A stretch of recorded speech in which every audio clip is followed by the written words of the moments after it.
Good morning, folks. Today I'll be discussing the unethical racial equities in the corporate workplace. Just adding, hearing the guest speaker talk about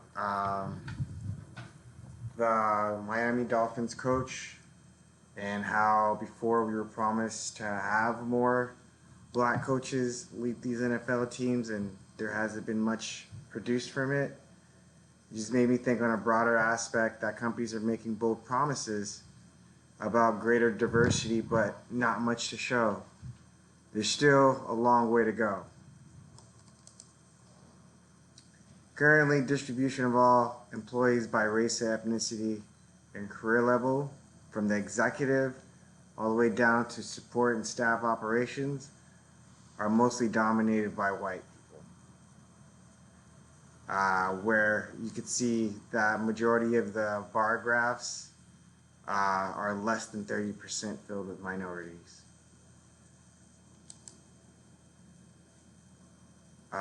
Positive effects of diversity training rarely last beyond a day or two. A number of studies suggest that can activate a bias or spark backlash.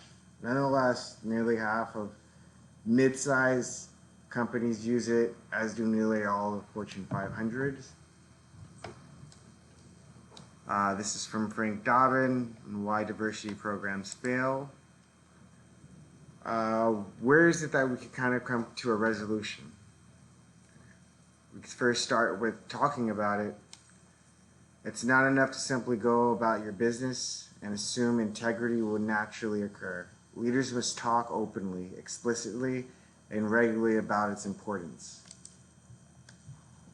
Vocalize where the needs are. Awareness. Bring to the team's attention where we are lacking on retaining minorities. Discussion. Gather collective inputs from members. And finally, form a path for verifiable milestones to address ethical challenges.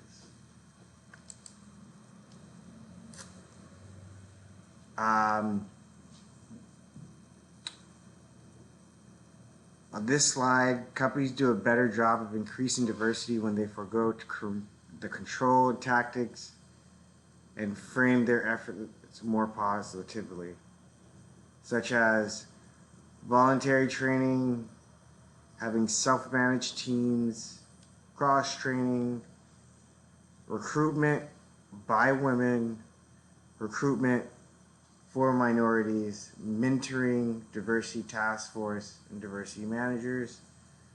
As you see, the representation across the board gets benefited from these programs. There is a slight decrease amongst the white males, but for everybody else, they are able to reap the benefits from these inclusive programs. Most importantly, managers need to be able to lead by example. Leadership needs to set the tone for ethical changes. Understand the value of the basic human needs, recognizing when they are met by employees, holding management and employees to the same standard. Thank you guys for listening.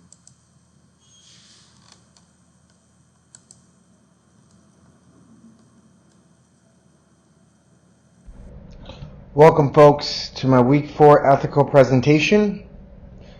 I will be reviewing over the unethical racial equities in a corporate work setting and sharing how its inclusion programs may be doing more harm than any good.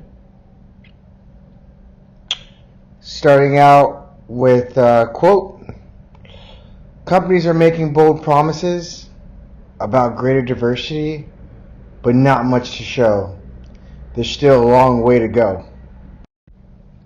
On this bar graph is a distribution of all employees by race and ethnicity and career level.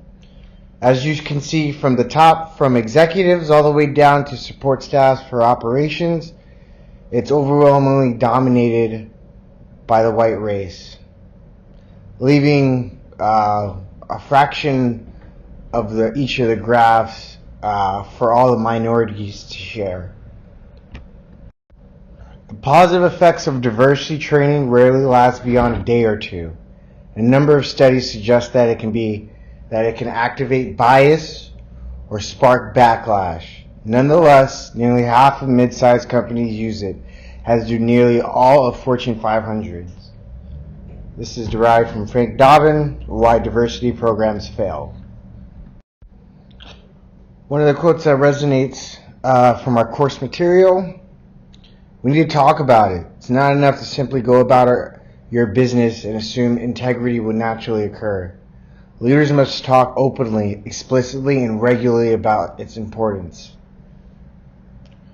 Harvard Business Review by Robert Chestnut. You need to start by vocalizing where the needs are. Awareness. Bring to the team's attention where we are lacking on retaining minorities. Discussion. Gather collective input from members.